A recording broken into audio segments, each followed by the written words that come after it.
we just generally ask that, like, is it a leftist film? That's not like makes it good or bad. Just like we're just taking the temperature of the film. Is it an explicitly leftist film? This is explicitly leftist podcast. It's a question we're going to ask. There is no left Hollywood. There's liberal Hollywood, and the right likes to conflate these things. What a glorious time. You mean peak COVID? All right, well, when you put it that way. What a glorious, lots of free time to watch movies and record time, for sure. We're already up to speed. We know what's going on here. We're just waiting for him to get in there and strangle him with his dick again. So let's get to that scene. Let's do this. I don't know what his politics were at this point. I mean, I know he sort of gets all Maoist-y when everybody gets Maoist-y, but I mean, who didn't? Okay. Oh, the 58 coup. Okay, yeah. Sorry. That's not CIA.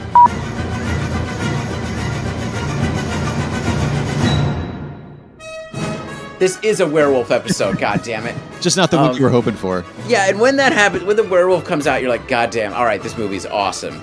Victor Ostrovsky, the screenwriter on that, former Mossad agent. Oh, wow. Not sure what needs to be unpacked there, but... Yeah, I'm sure there's plenty of fuckery here. How many people have you tortured? Well, that doesn't really change how fucked the system is. We don't have time for baby steps right now. Because when I watch a Godard movie, I kind of like, this is very smart. I'm very impressed with your form. I want to slap you. You feel so fucking smug. Well, do you think this is a leftist film? No, not at all. We're going to have to atone for this movie. Lead a open rebellion, then the camp gets napalmed, and then revolution, I guess? Fuck capitalism. Fuck all of this stuff. Welcome all to the politics of cinema. On this show, we believe films are never neutral. There is a political as well as an artistic message captured in every film, in every country, and in every time period. We are on the lookout for all of it. My name is Aaron Spears. And my name is Isaac Miller. And on this episode, we're doing our second John Sayles movie, though it's been quite some time. We're doing his directorial debut, actually, the Return of the Secaucus 7 from 1980. Well, I put that in the notes, too, that this is the second one, because at the end of the last episode, we were like, we haven't covered John Sayles. Why have we not covered John Sayles before? And we have. It's just been a minute. So, yeah, if you want to go back in the archives, folks, we did. It was actually part of a series we did called American Urban Landscapes, where we looked at Falling Down, The Plot Against Harry, Summertime, a very recent movie, and we also did City of Hope from 1991, John Sayles, which is a fantastic film. Yeah, it's really good. It turns out I don't know if John Sayles makes bad movies. I have not seen all of his work. I've seen a lot of it, and there's a merit to all of it, in my opinion. Yeah, good question. Does John Sayles make bad movies? They're not all for me. I'm not going to go revisit them again and again, but I always enjoyed a John Sayles movie. And he's one of those filmographies, I think I mentioned this on the show before, like Stanley Kubrick's an example. There are certain directors, and John Sayles is one of them, that I don't want to be done with their filmography. Obviously, Stanley Kubrick is dead, and John Sayles is not, knock on wood, although he is, in his 70s, I think. There's some directors I just don't want to be done with. I want still some other ones out there that I haven't seen yet. Yeah, I get that. I feel that way. Honestly, I feel that way about John Carpenter. Good point. Yeah, I can see that. I have not finished this stuff, but I don't want Ghost of Mars to be my last one. Exactly. I mean, part of it is like he also like his stuff started to become not as good, and that's 100% fine because he gave us a lot, and then he writes music and smokes weed and plays video games. As far as I know, I haven't updated recently, which seems great. So yeah, and I've loved his instrumental work, and his music that he's been doing is great. I listen to it quite often. I have some of it on vinyl, actually. But yeah, I mean, I think part of the thing about John Sayles, my parents are really big fans of his, and he's very much of their generation. Mm-hmm. And we'll talk about this with this movie, because this movie is one that's like, I feel like it's not my parents, but like it's pretty close. And I first heard of this movie with them. So like I think for me, like he represents a certain sort of, I think broadly left-wing filmmaking, boomer, which is usually used in a pejorative, but in this case I'm definitely not. But sort of like a boomer left-wing filmmaking that I feel very comfortable with. And yeah, like it fading out, like no more of that actually like means a lot to me, right? In terms of sort of understanding where we are, not just in pop culture, but like as a society, because he makes movies that are actually like, about us as a society. Right. and the vast variety of people that occupy the society. Yes. And also, I mean, he's not even, I mean, he's got Men with Guns and a few of those that I'm drawing a blank on. Like he's gone outside of just, United States society to tell his stories and in different languages and in different settings as well. So it seems like he's really good at well, I mean, partly I was rereading the Sales on Sales book that Gavin Smith wrote years ago when Men with Guns was his current film. It's just one of those like series of interviews with Sales, and the way he just describes his process, which I pulled some quotes. We'll talk about those here in a minute. He just seems like he follows his curiosity and his passions, and he is first and foremost just a really compelling storyteller because he's interested in people and all the stories that come with being interested in people and Yeah. institutions. I think there's like an institutional thing too that he has interest in, kind of in a almost in like in a Frederick Weissman kind of way. Yeah. I mean, But the people's point of view within institutions, I guess. Yeah. yeah. I mean, it's always very connected to character and to sort of the way, to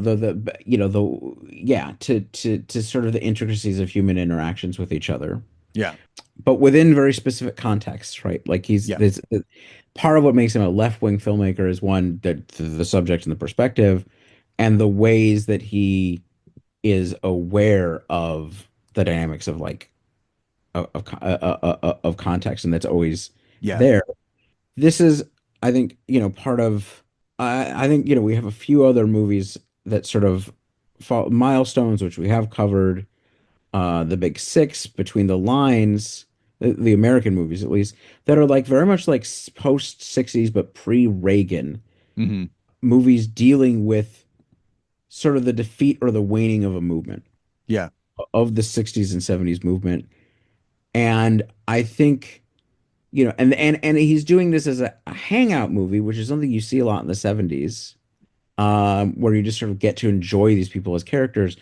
But it's like actually like to me, it feels like actually along with those other movies I mentioned, sort of a significant thing.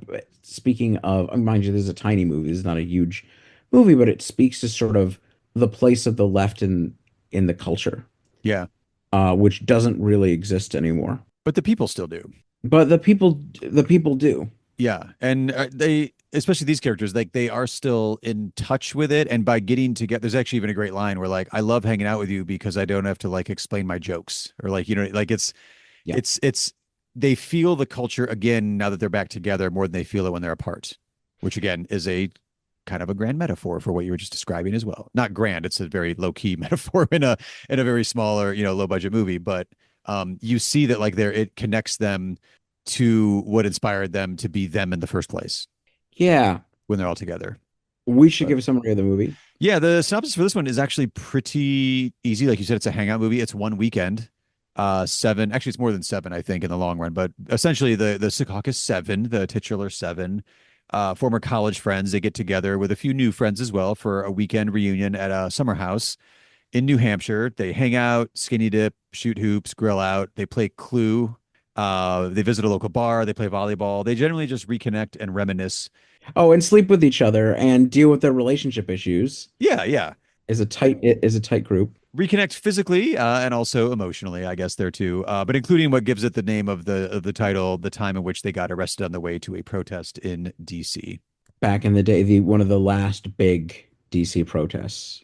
Yeah, So I think, this is a hang-up movie. I mean, this is a movie that captured, like a tight group of people who are doing other things in their lives and have, I mean, this is a movie about people who are 30 not quite. or just about. Just about, One of them yeah. is Because I think they turning mentioned at 30. one point like they're like 10 years from graduating high school. One of them says 10 years So from yeah, high but school. I feel So like there's one of them did say something about how like they were depressed for like a month when they turned 30 or something. So it's because they have other friends coming in with them on this weekend. So, but yes, Well, it's actually, I mean, so one of them, a couple of them are teachers. One of them has ended up helping people get out of addiction. And then one of them works for a Democratic senator whose politics they don't really share, but it's very much this. So like, but when you think about who these people are within the movement, specifically, I would probably the anti-war movement, they never say it, but I'd say, yeah, like last big DC demonstration, is these are like the people who are committed to coming out, they're not necessarily the people who are organizing it as a layer, which Hmm. is like a very specific space within the movement. And this is sort of them trying to hold on to their, they're holding on to their politics and beliefs as they're sort of also like, the movements that they were in. I mean, obviously, in the late 70s, there's a lot of things you could be doing, but that doesn't, yeah, that context has shifted, right? So they're holding on to these, they're not holding on, they're on the left, right? But they're also having to live. So Right. the person who talks about his 30s is the boyfriend of one of the character, the new Oh, boyfriend that the new we guy. met, Yeah. who is sort of a regular liberal and kind of a square. Like these aren't square people. They're Right. kind they're not like our milestones thing where they're living on communes, but they're also not like their casualness with sex and gender norms and how they interact with each other sort of marks them off as people who are on the left to a degree, I think. Yeah. Well, there's even one point where a character, when they do get taken to the police station and he's given his record, like it's just this long list of Yeah. charges dismissed or whatever. And I don't remember. I don't think there was like it wasn't like organizing, but there was definitely some like direct actiony kind of stuff in that list too. So like pretty committed These people back in the day. were quite hardcore, Yeah. and they all of them basically retain their politics.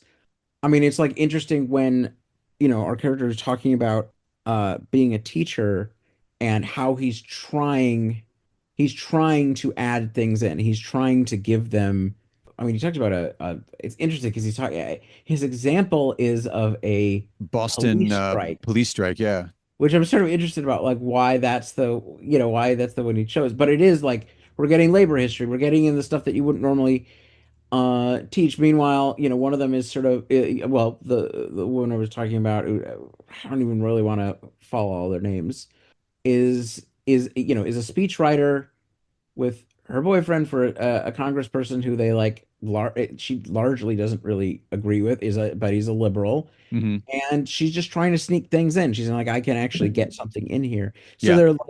they're trying to live their lives with the compromises that they've had to make. Hmm. And most of them don't seem terribly broken up about it because they've largely been able to hold on to where they were. Yeah, you do have JT though, the one musician who's in there too, who's still trying to like follow his dreams of heading out to LA and make it in the music industry. And the dynamics with him are so, I mean, part of it is everybody seems to have dated each other at one point or another. Like you could build More or a show less. Yeah. off of those relationships. Yeah. And there's the hosting couple.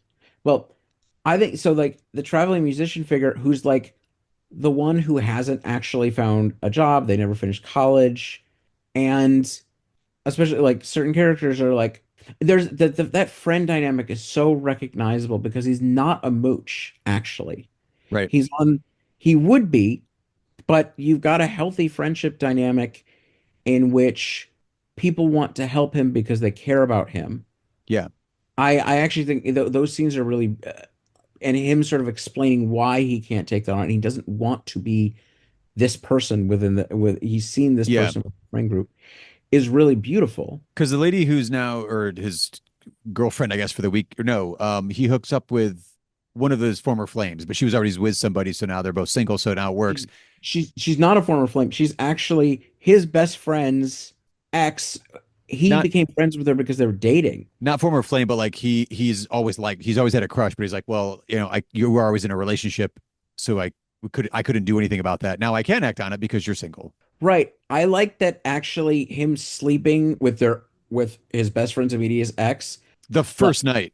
first night, Yeah. that's bad. That's pretty bad. But it's also not played up for drama. Like Sales doesn't play it up as like, oh my gosh, what a rift in the relationships this is going to be. That's just it. Is like his friend is mad. Like Jeff is angry at him, Yeah, but it's not a big drama thing. They're gonna be friends. yeah. It's just, you know, dude, come on now. What? Yeah, it's going to take a minute. But is JT the musician character towards the end, he's offered by one of his friends. She offers him like, I have more money than I need. Like I can help you out. Like I think of it the way people would invest in something that would like, and so but then he's clearly, like you said, he's clearly uncomfortable with the thought of like, I don't want to be an investment. Like I'm your friend. Like it's different when you borrow 10 or 20 bucks, but like I want to, and then he's also like, I want to do this like I want to go out there with just, me, my ideas, and the money in my pocket and see if I can do this. Like, it's also like he wants to kind of like prove himself too. Like, he wants to do it on his own terms. And also because it does seem like he's worried like this would change how our friendship works. Right. He's concerned about these things, but the very way that it's done where she's willing to give is so real. And Yes. the awkwardness around it where it's not, I think, a more cynical director. Hmm. And this wouldn't be necessarily unrealistic to have a actual mooching situation, like something where it's, this person is actually a problem or whatever. But I also I think that people are too cynical, and you don't actually see this sort of like part of it is Sayles excels at showing sort of subtle friend dynamics Yeah. that are real and the ways people clash, but they're still friends, right? Right. And one of the ways he does that, I was looking through my notes here. There's a quote he has about like how he structured it that way, because it's called the Return of the Secaucus Seven, obviously, as we've mentioned. But there's more than just seven characters that are around. But it's Mhm. rare that you get all seven characters in one scene together. You have these little, like you said, these little groups. You've got like the host couple, you've got this couple, that couple, like the visiting couple. All these friends are getting back together, so you can kind of pair them off and get these little scenes with like two or three or four people and see how Right. that dynamic plays out versus how another dynamic's playing out in another part of the house. And one of the things that Sayles mentioned, he actually had said he wanted, there's a scene where they're all playing charades together, which is a Right. great way early on to show the dynamic of like the new guy and like you said, the roles that people tend to fall into when they're hanging out with their friends who they've known for years and years and years. And have also like bonded over like a lot of activity together too, through, like I said, the protests through the 60s when they were just slightly younger and all that stuff. He had said that he wanted to shoot the whole film, like the charade scene, because it is handheld. It's kind of moving the camera around. There's like some like, whip pans, and it's pretty kinetic for being just like they're playing charades. It's just friends playing charades and not that great at it either necessarily. It shows that the new guy doesn't have like the quick rapport or the language to like do the shorthand with them because he's like the way the groups of friends do. So he was saying how if you can't move the camera, because also they're only filming in this one house location for most of it, there wasn't really room to move the camera a lot. So how do you create movement when you aren't able to move the camera? He says, well, you have to do that with a cut. And what motivates an edit? There's always a reason to cut if you're always going to another subplot. So he set up all these little subplots, which are these little groups of friends that are doing certain things. So you leave before the conversation's done, go to another conversation, then come back to that original conversation. So your edits become kind of the movement to get you through. And then once you rejoin the conversation, you realize, oh, wait, that was what they were talking about. And you are also invested because these are friends. They clearly care for each other. They're good at listening. They're good at responding. There's thoughtful conversations going on. So it moves at a pretty quick pace because while it's all very conversational, there aren't really very many scenes that are more than like a minute or two, really, as you go Yeah. through most of the movie. Yeah, no, I think that makes yeah, that's yeah. I that method really you sorry, I'm just taking that in. That is what they're doing. It creates such a warm conversational style Yeah. uh that gets across so no, that really works. Wow. Sorry. I'm No, just because like like that opening sequence was like everybody arriving. It's go, go, go. And again, it's a type of movie that I love, which is like you can kind of see the fingerprints on it. Like you can kind of see how it was made because it's a very low budget movie. And that Sales and Sales book, he made it for like he said he made it with like $40,000 because we'll get into like how he financed it and all that too. But there are like the rough edges where like you can almost hear the cut being said right off screen where these actors are doing some of the scenes, but the way they all arrive, it's quick, it's to the point, and you're clearly like, oh, we're just assembling all of our characters right here. hmm, Well, let's let's back up a second. okay. When was the first this was the first time watch for me. I've Okay. owned this movie for a while. I don't know why I never hit play on it again. It's Sales' debut. I love the filmmaker and the screenwriter. You had seen it before though. What was your first experience with this movie? I don't even remember. I think Oh, it might have been my parents watching it and me not watching the whole thing. And there's a movie which I we won't mention after this, I don't think, but like my parents taught me to contrast this with The Big Chill. I think culture has done that too. The culture has done that too, and to hate The Big Chill. And I hate The Big Chill. Not a problem. That's end of the discussion. I've never seen But that one. So, I mean, if I'm going to, I would watch it probably in the next month or so because I just watched this one. I do have it, I did find a John Sayles quote for you about The Big Chill. oh, really? Yeah. Again, the guy is very like go along to get along kind of vibe to me. Mm, So he's not like fuck that movie. Like he's it's not that's not his reaction to it. mm, He said, quote, "It's called The Return of the Caucus Seven. It has rebirth, a comeback implied, the return. The mhm, Big Chill was called that because it's about people who have lost their idealism or maybe never had it in the first place." Maybe a little mm. shade there, I guess, at the end, but not as mean as, you could be. Yeah, we have every right to be. I mean, but to talk about the Secaucus, so like to me, and now, as so it's to me, I actually relate it to their experience, right? This is feels in many ways like their friend group. I don't know if everybody, I think people didn't sleep with each other quite as much, but like it reminds me of their old friend group in Cleveland in a certain sense, right? So I feel like it is like a view into this world. I think that Sales knows very well. And yeah, there's a certain comfort there. And then I think about my own political community, Hmm. mainly in Cleveland, that is like, it's not just that though. It's a deep friend group and people know each other from that work, even when they're not as involved in that work anymore. So yeah, I might that's my first interaction. And then I think I watched it a couple again. I think I watched the full thing Hmm. as an adult, even just I don't know how many years ago, a few years ago. But it hasn't been that long. So I think I've seen it maybe two or three times in the last few years. And I think it's a movie. I hate this word and I hate the way it infests the culture. There is a certain nostalgia in it for me, and I wish that it wasn't, but I think that's true. And it's a nostalgia for like a world even of my childhood, despite the fact that the movie is was made 6 years before I was born, and but it's like those people, I remember these people in the 90s, but Yeah. this is them. And there's an innocence to not having dealt with Reaganism yet. Yes, very much so. Yeah, I mean, you see this with a big fix or between the lines where things are bad, right? Hmm. It's hard to deal with like the moment, the explosive moment being over, but you haven't really gotten to the hard counter-revolution yet because in the 70s things are politically in the balance, right? It's not clear which way things are going to go, even at a Hmm. global scale, in terms of alternative economic structures for the global South, in terms of and in terms of whether some sort of new form of social democracy might appear out of the 70s out of the 70s churn. It doesn't seem likely, but you don't see there are people who see the neoliberalism thing coming, but they don't Hmm. quite see it. So we haven't hit neoliberalism yet, Yeah. really. It's building power. And I mean, somebody mentions Allende. So like somebody mentions Chile Yeah. and the coup there, but it's a so there's a certain in it there's a certain like this is a time cap this is such a time capsule of a Yeah. movie. Well, I mean, the movie itself is about nostalgia. So like you can't help but use that word because like Yeah. they're getting nostalgic as characters. The other part was just on a production note of this. He wrote this movie in, he said, 4 weeks, and they started shooting it, or they shot it in 1978. It comes out in 80, like you said, which is kind of where puts it very much on that cusp of Reaganism coming in and all that nonsense.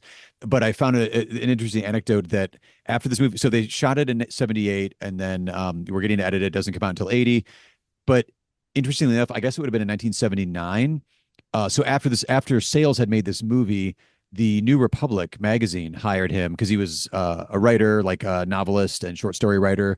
They hired him as a writer to be like he called it their color guy. So like the guy who didn't agree with them necessarily, but like we wanted his commentary Mm, on the Republican National Convention when Reagan is nominated.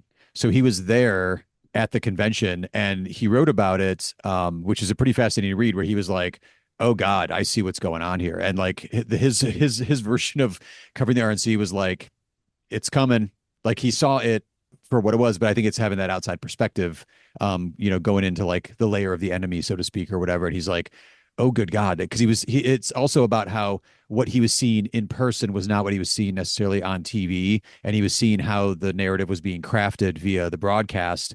And then, obviously we know what would happen with there.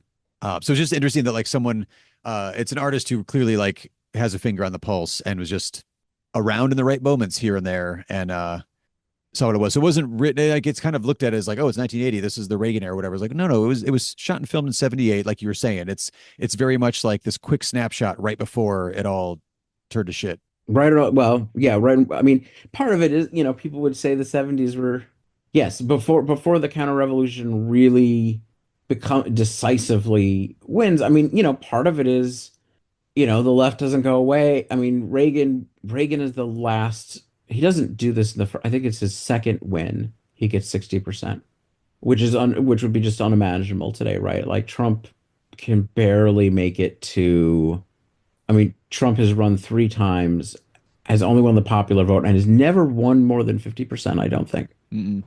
Well, also that electoral map on Reagan's second run is like it's all red, but like one state, I think. It's pretty wild. Which would seem to be really decisive and would be to us today because nobody gets close Right. to that anymore. But actually, if you look at American electoral history, I remember this because I used to be into almanacs as a teenager right before the internet meant that you didn't need things like that. And so they'd Yeah. have the number, the Yeah. popular votes for every president, and 60% happen on a semi-regular basis, and it never goes higher than that. Yeah. So within the American system, like you just couldn't do it. But Eisenhower did it, Johnson did it, and so did and Nixon did it once actually, and so did Roosevelt. So 60%, that 10% swing was actually like Yeah. not uncommon. And then once the 90s happened, it just never happens again. Yeah.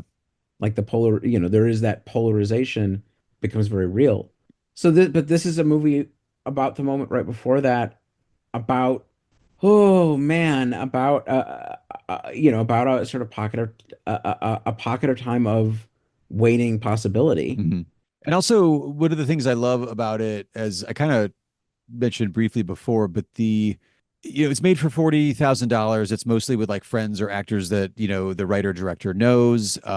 He grabs somebody who has access to a camera. This is not it's interesting that it became a time capsule when it's such like a punk rock DIY, like labor of love that people put together on their own, like completely outside the studio system.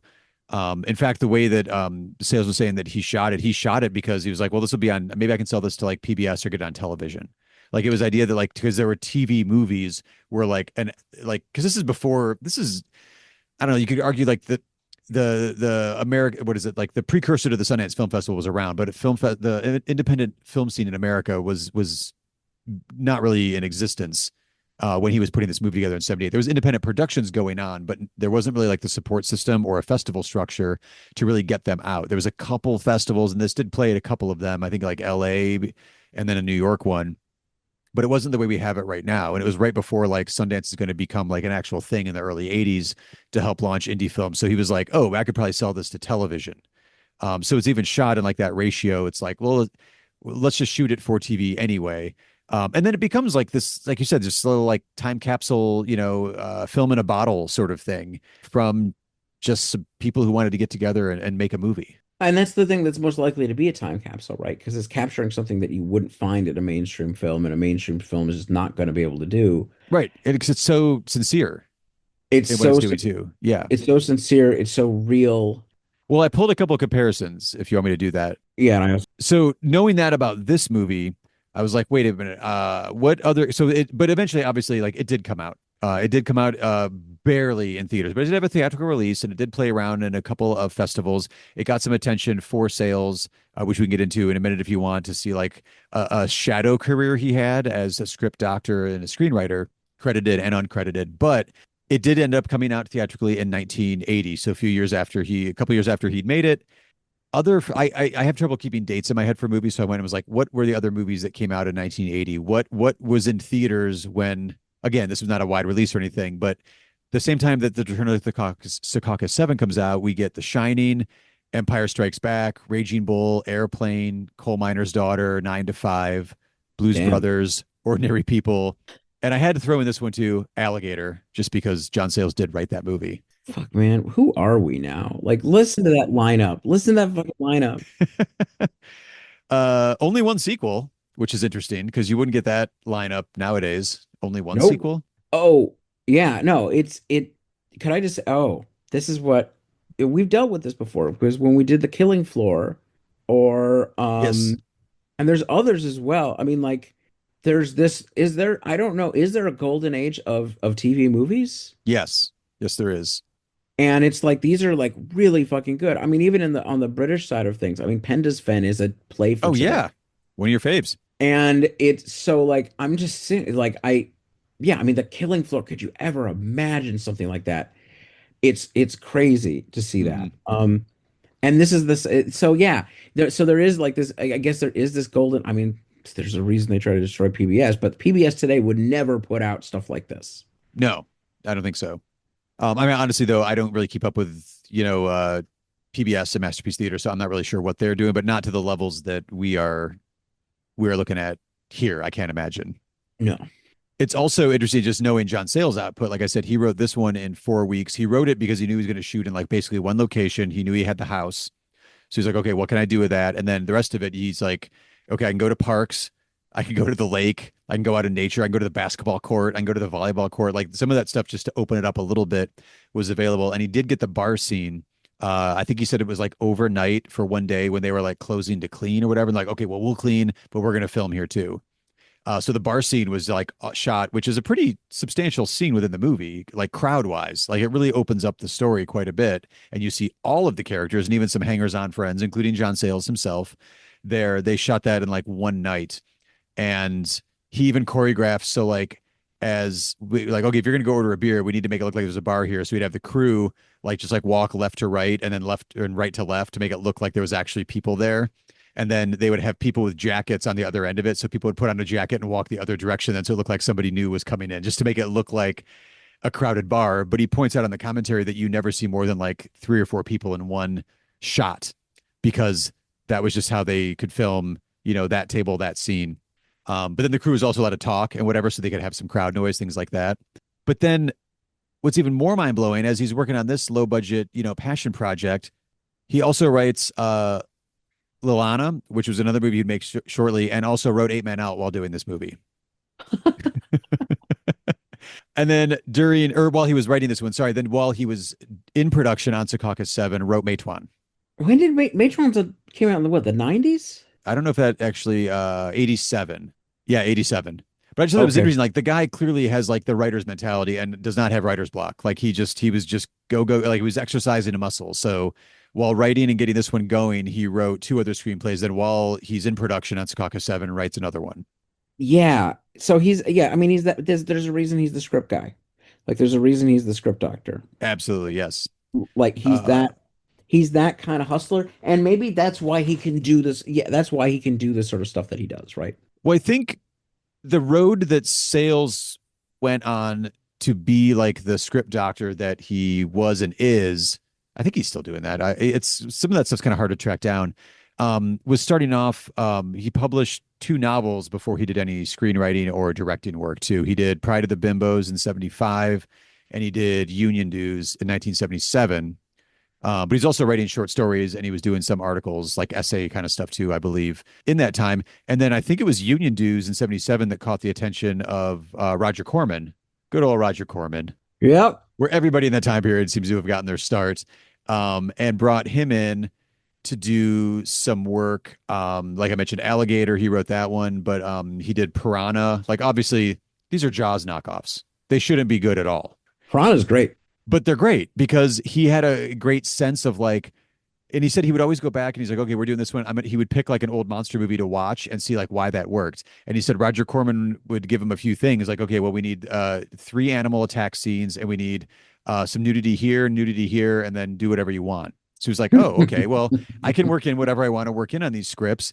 And then, people, they was being asked like, when would you do the social commentary? And he's like, well, you can't just hold them based on seeing like the same B movie again and again and again. You need to do something interesting to it. So he thought with, I think it was Alligator, he's like, well, if you watch Godzilla, like he has to take a shit somewhere. I mean, he didn't say it like that, but like where if it's an animals attack movie, the animals poop. Like where is that in there? So like he figured out a way to like work that into Alligator, where I think like Robert Forster is like tracking, via like the droppings of an animal. And you're like, yeah, that makes sense. If you're tracking a monster or an animal, that's going to be there. And then he could work in his social commentary that he thought was appropriate or interesting. And often he said he would get contacted by the actors or the director once they were filming these Roger Corman movies saying, hey, you wrote this really interesting script, but they just took $100,000 from my production to go over to this other production. I can't go to all these locations. And then the actors would, so he'd be on set and then the actors would be like, there's nothing to this character. He's like, all right, what do you want? And, so he would write stuff on the fly to give a bit more character depth or some character flavor so that the actors weren't bored either, which I found fascinating because he said, where's my quote here?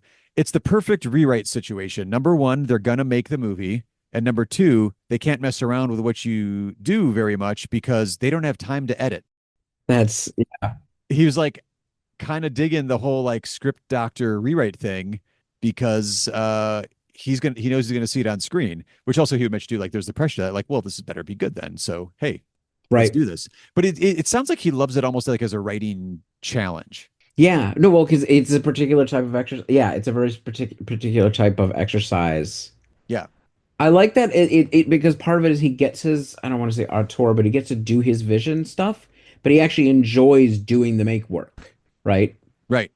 As opposed to that being a chore, it's actually like a chance to do something fun. Yeah. And he gets in the guild, so he's in the writers union and he's getting minimum, which I think he said with Corman was like 10,000 a script or so, and he could knock one out in like 6 weeks or whatever, which is where you get all of a sudden you got $40,000 sitting around, time to make your own movie. There you go. And there you go. The other part I find fast, I love studying like screenplay structure and screenwriters. So this really just tickled me diving back into John Sayles' career. So sorry, we'll get to the movie in just a second, but he has this whole other screenwriting side to him. It's like this weird shadow career, like obviously stellar career as it is. It seems like, as best I can tell, John Sayles has had the career that he wanted to have. Obviously, he would love to be able to like fund more movies of his own. I'm sure there's, woulda, shoulda, couldas of there, but anytime he wrote and directed a movie, it seemed like that's what he wanted to do. He may have had to hustle or scrape or whatever to get the funding for it. Maybe easier funding would have been nicer. But I was able to find in the commentary track on Secaucus 7 and then in that Sayles on Sayles book, a couple of other anecdotes he shared about movies that he's either been a script doctor on. So he did script doctor work on Apollo 13, The Fugitive, Mimic, The Quick and the Dead. I think he's credited on the Spiderwick Chronicles. Some of those are official credits. Some of them are he just said he did some edits like character work or some certain story structure, things like that. But he talked about how I don't know if he wrote the full screenplay or he was commissioned for it, but it sounded like it was pretty full screenplay, a Django sequel. Really? So Franco Nero was going to come back. He was going to play Django one more time. He was going to call Django Lives. And it was about Franco Nero playing an aged Django in like the early 1900 or no, sorry, yeah, early 20th century. So it would have been around 1915. He was a horse wrangler on the set of Birth of a Nation. So early 19 teens. And right there, I was just like, I mean, you get Franco Nero back, I'm in. But like that plot, I was like, that is fantastic. And I feel like the anecdote was like, he realizes he's around a bunch of racist pieces of shit. And like, I think it was like action movie ensues. And I don't think Birth of a Nation maybe happens. Like it was vague, but I was like, just that hook alone. Like you got Django back and now he's an animal wrangler on Birth of a Nation with a bunch of Klan members and whatnot. That would be I want to see that movie. That's crazy. Yeah. That is crazy that something like that exists. It's crazy. Or no, it didn't exist. That's a problem. Right. Didn't come to fruition. But like at a certain stage, it was either like fully written or he had it all mapped out or whatever happened there. I think Franco Nero is probably a little bit too old now. Is he alive? I'm not sure anymore. He was in one of the John Wick movies. Oh, that's right. Yeah. Yeah, there's a whole shadow. Like you don't, I don't think you get E.T. without a script called Night Skies that he wrote for Spielberg. Just like the evolution of that project is kind of interesting too. But yeah, like that's a whole full episode right there if you want to go through his writing career. But the film that we've got here with Secaucus 7 is, I'm not sure what other parts do you want to go into? Because like you said, it's such a hang up movie. Like the scene where they play Clue is kind of interesting because it's the women sitting around playing Clue.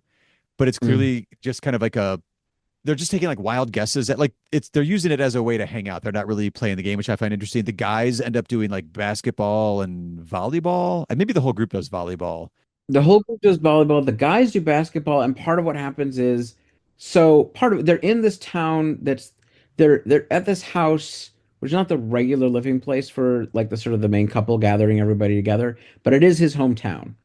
And so part of it is John Sayles comes into this as well as Oh, David Strathairn comes around yeah, here too, I think. Yeah. along with David Strathairn, who plays a role in this as basically somebody who, this is the couple, the guy in the couple who's become a teacher. Like this was one of his high school friends, and he says we don't have a lot in common, but it seems like Strathairn basically every summer, like wants to hang out when they get together, and Yeah. ends up hooking up with at least one of the women. Is this is the second summer in a row where he's pulled this off, Yeah. but he's a car mechanic, and like most of these people are college educated. Like you can feel those differences, but they're hanging out, they're high school friends. So there's a gender dynamic where there's like the guy's space is there. It's not like super macho. These aren't like crazy macho people, but Right. they're like none of the core group has kids, but the person who Sales is playing, who's just sort of like a towny friend, Yeah. Yeah. does get a chance to talk about what it's like to have kids. Yep. Um, Has several kids, I think. They even mentioned like, holy cow. well, it's like three kids, and the part of it is you there's a I think the gender dynamic in the movie is really interesting, and you pointed this out.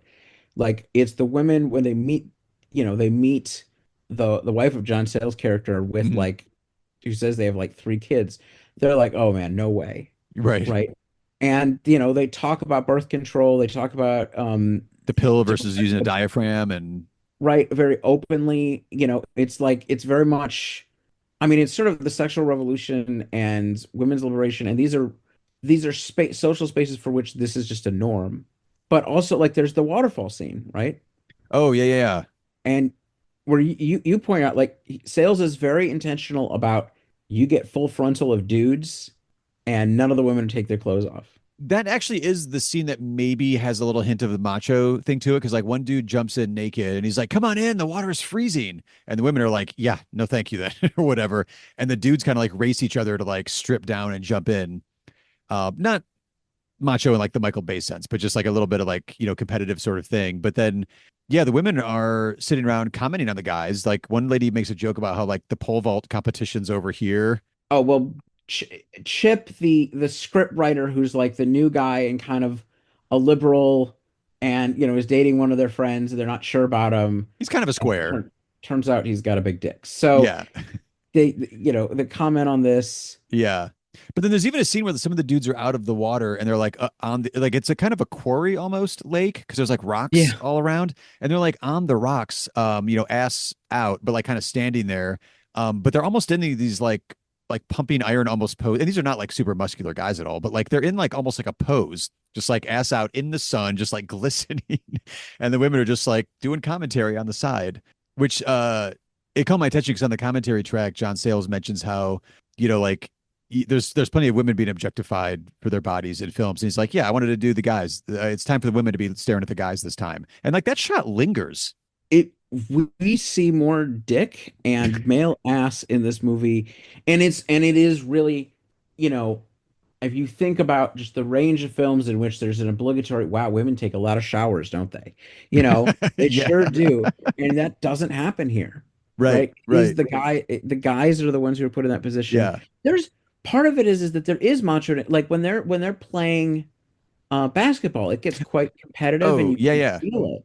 And like as somebody who's like socialized as male and is experience, like you can feel that gender dynamic, but like with everything else, he doesn't push it over the edge. Right. Right. Like it's just there, right? It's not Yeah. like a source of drama because it's just, it's just part of the rhythm of life. And even during like the skinny dipping scene, the women, as they are like, objectifying the guys, it's not even done really for comedy or like really even super overtly because they're making those snide comments about how hung some of the guys are in between discussing like city politics and like social like city planning and stuff too. You're like, it's just part of the conversation. Like it's not nothing is really like it's all just hangout. I don't it's really fascinating. It's the way people talk The also. biggest drama does have to do with relationships because of, there's a breakup that's happened right before the movie starts. Right. And yeah, and the sleeping with people.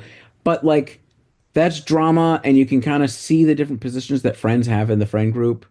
But, you know, it's not it once again, it's never overdone. Right. And it's still just sort of a rhythm of life stuff because frankly, it seems like most of these people have dated each other at some point or another. You can work it out. They say it all. There's a Yeah. point where they actually explain all of the different relationships and how people met each other, and you need a fucking chart.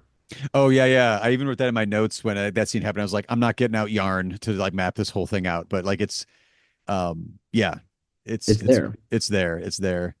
So I was trying to like thinking of like kind of some of the political angles that are on display within this movie.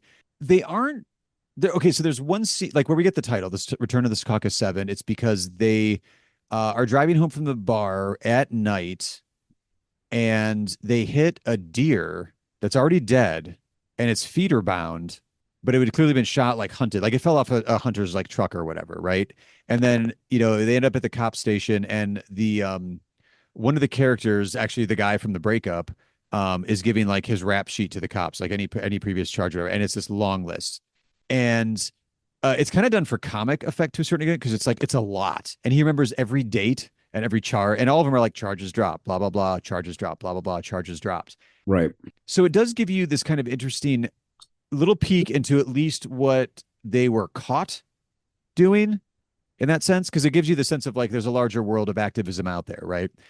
But then that character is now doing like drug addiction support and counseling. And also, it's kind of funny because he has heroin in his pocket that somebody that he's trying to get sober has like given him like to hold or whatever. So he has a little bit of heroin like in a pouch in his pocket the whole time they're at the police station. And then they Yeah. do reminisce about like the time they got arrested or whatever. But I was kind of thinking about so like that hints at what they were doing, like let's just say 10 years ago, whatever it was, versus now. So this guy maybe he's not connected to like activism anymore or like out there doing that work, but he is like this old librarian thing to me now. Like he's a community helper. He's in a social helping, societal helping job. Well, And another one talks about nursing or being a doctor.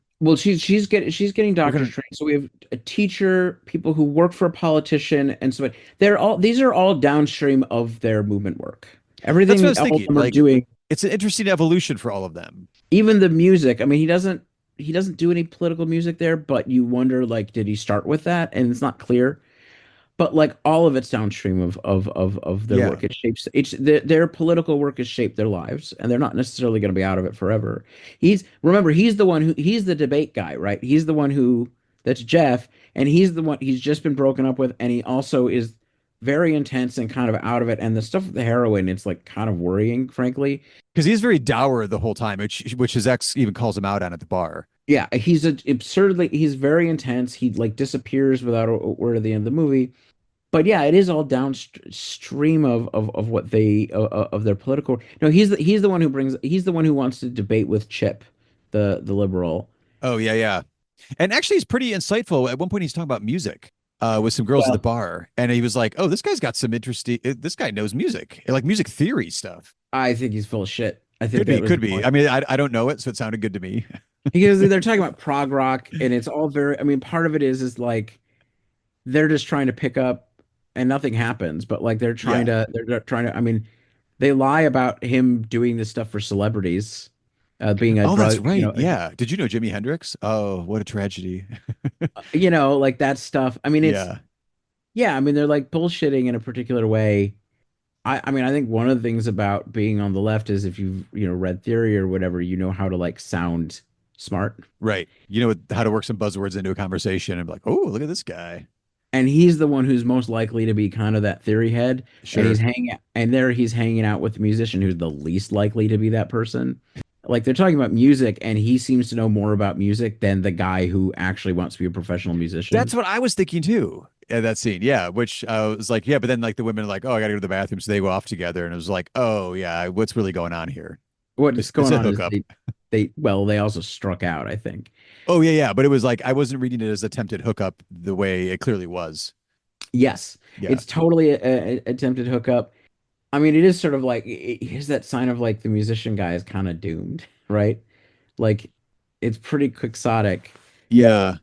Because he's like at the end of the movie, like we said, he doesn't take like the loan. He's got a little bit of money in his pocket, and he's going to hitchhike out to L.A. with his guitar and see what he can do on the music scene. I mean, he's not doomed in the sense that like it's like he's probably not going to make it. But part of it is he actually has a social network that he can, he does seem like the Go back type of to person. if he needs to. Yeah, Yeah, yeah. right. There's people who love him and care about What? him. But doomed in the sense like musically, like because he plays during the bar scene, like he plays some music, and you're like, it's fine. It's not my style of music, but like it's fine. But the way the music like breaking into the music industry was in 1978, 1979, 1980, it is not the folksy singer-songwriter stuff that he's doing. So maybe he makes it, maybe he doesn't when we're out in LA. Yeah. I have a any other was there any other like I don't know, maybe even like some of the political stuff that like your parents have mentioned about this that stuck with you over the years, or maybe not. No, no, I don't. It's none of that. I mean, I like, the we want the form. I mean, where Secaucus 7 comes from is like a joke on. I mean, part of where this comes from is a story in which they're going to the last big demonstration, and they get picked up by the cops before they even get there, and they've borrowed the vehicle, and it turns out there's a gun, and yeah, I mean, it's like it's a total mess. And so Secaucus 7 is sort of a joke on all of the like very famous instances of people being arrested, and it's the this or this plus the number. I mean, at that Um, point, it would be the Chicago Seven, right? That was only a couple of years prior at the yeah, DNC. So yeah. it'd be like the DNC, and then they're referencing Salt of the Earth, which is a great Oh movie, yes, yes, which we've covered. which we have covered. Is that when they're chanting "We want the formula"? Is that the Yes, that's where Salt they're of the Earth? chanting Okay, we yeah. want the formula. I think part of it, no, for me, what this is, I mean, there's a certain, this is the existence of the sort of alternative left cultures and spaces, even outside of the organized left, right? Hmm. And that's sort of what this is portraying, which is like never seen in film. Yeah, Like yeah. it's just not a thing, who's making movies that's equipped to do it, but Sales is, and I think that's really what hits me about it, right? Is that it's showing a social world that is just not doesn't normally exist. Yes. And it's also like it's what I want out of a hangout movie. Mm. Politics, aside, like it's interesting personalities, there's interesting dynamics. They're talking about interesting things. Even if I'm not interested in what they're talking about, you can tell that they are interested in it. You know what I mean? Yeah. It moves at a good, quick pace. For one of the accusations, or one of the things that I've heard people say they love about the Big Chill is the needle drops, like all the music. Oh my God, all the nostalgia music in the Big Chill, and you don't have. It was a $40,000 movie. There's no needle drops here. It's the music we hear is like JT wrote it. There's another lady who does a song, at the bar, like I presumably they wrote. Like this is not full of 1978, 1980 needle drops. Thank God. But that is a staple of like hangout movies as well. Which there's plenty that I do enjoy. And then it ends on like a nice note where everyone's like gonna go about their business. Maybe they felt a little bit more inspired. Maybe they feel a little more refreshed. They've reconnected with their friend group, and nobody. I mean, aside from JT heading out west, like nobody's made like life altering decisions. Like you hang out with your friends for the weekend. That's not generally what happens, but it's still satisfying. It is still satisfying, and you can feel as things break up. I mean, the core couple especially is like wanted people to stay longer. It's hard, Yeah. and people go back to their lives, but they're still connected. And I don't know, it's like a great portrayal of deep friendship and knowledge, Yes. Like a warm cinematic hug to just hang out with for 100 minutes. while also having sort of a political subtext and Yeah. a portrayal that we're not going to normally see. So I don't know. Oh yeah. The last line of this movie is like everybody's gone. We got the couple just back at the house now. She just plops down in the chair and she goes, "What are we going to do with all those eggs?" He's a novelist, a screenwriter, a filmmaker, a storyteller. Why does John Sayles end the movie with that line? Uh, I don't have a theory. I wrote it in my notebook. I was like, what is there? Is the egg symbolize like I don't want to get Freudian about it, but like I don't know. There is like the emptiness, the suddenly the empty house, right? Like yeah, you've created this chaotic loving space, also like full of sexual tensions and all the things that are going And on some secular release. and some sexual release, but like, now that's dissipated, right? Like, I mean, it's and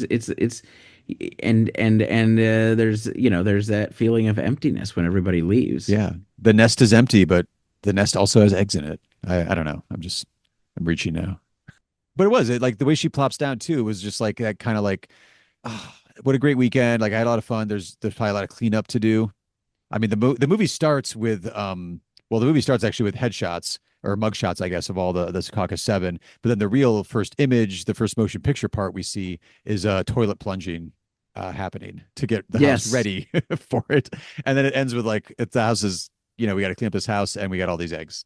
I don't know. Yeah. It's bookended by preparation for by the work that's needed to prepare the space, right? There you go. Yes, yeah, yeah. By Or clean up the the space when it's all done.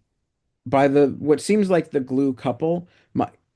They seem absolutely solid, though they have a conversation about people breaking up. Yeah, I don't Yeah, know. That's interesting. Thinking about the bookend of it, I yeah. really It's satisfying. Like I don't necessarily need the answer to it. It's just like, huh, that's the last line you're gonna end on, huh? I'm just thinking about like the container, like they're creating the containers in which the social interaction can happen Yeah. and how magical that is, and then how it goes, and it's just that particular combination of people and how much it means, right? Like the warmest and best I feel is in groups like that. Yes, absolutely. Yeah. Return of the Secaucus Seven. A must watch, folks. I would also recommend if you can find it on physical media, the John Sayles commentary track is low budget DIY film school in 100 minutes. It's superb. Tons of anecdotes, tons of just great tips, tons of like, oh wow, that's how they pulled that off kind of stuff in there too. It's great. As we always do when we wrap up, again, not that it's good, makes it good or bad, but is this a leftist film, Isaac? Yeah, yeah, this is a leftist film. This is a leftist film, I think. And in a way we don't get to say very often, honestly. Yeah. Not the manifesto kind, but It's not it's a manifesto film. It's like the rarest peek into the char- social world of the left. yes, character study style Yes. leftist film here. So yeah, absolutely. And we'll be revisiting. And actually, one of the other hallmarks we've been mentioning often too is like when we've said, "Oh, it's not quite a leftist film," but like leftists will enjoy this film. Watch it with your friends. Get a group together and watch it. Absolutely, get a group together and watch this one. Yeah. Great hangout film. Yeah, great time. Very unique way. All right. Well, before we sign off, Isaac, what have we got up next? Well, actually, we're staring into the void of time And obligations. and obligations. I mean, originally this was supposed to be our year-ender movie, and it's actually going to be the first one of the year. We took a impromptu hiatus, and we're going to actually take a little bit of a longer hiatus and then come back. And I think we're actually going to do this podcast in a slightly different way than we have for the last half decade. Yeah, got a few surprises for y'all when we get back. Can we say that like our next thing, and I think we talked about this last episode, is going to be a new series. I mean, we just sort of finished a series on authoritarianism, and we're going to be looking at films that capture our chaotic post-COVID moment, right? I mean, if COVID is sort of the big political reset, I think in a sense, Mhm. then this has been captured in film to a certain degree, and we're going Yeah. to talk about those. And we've had a few years now where like, obviously film production takes a minute. It's not, just writing an article. It's not an instant analysis sort of thing. So we've had a few years since COVID first hit, and it has worked its way into the film and art world. We're going to take a look at that. So, but before we fully sign off here, be sure to rate and review the show in whatever podcast app you are using. And if you enjoy the show, tell a friend or two or three.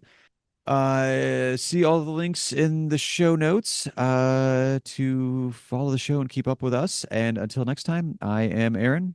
And I'm Isaac, and stay safe out there as we fight the imperialist fascist state, as we try to protect our neighbors, and fight a state apparatus that, I mean, that is truly taken on a new layer of authoritarianism.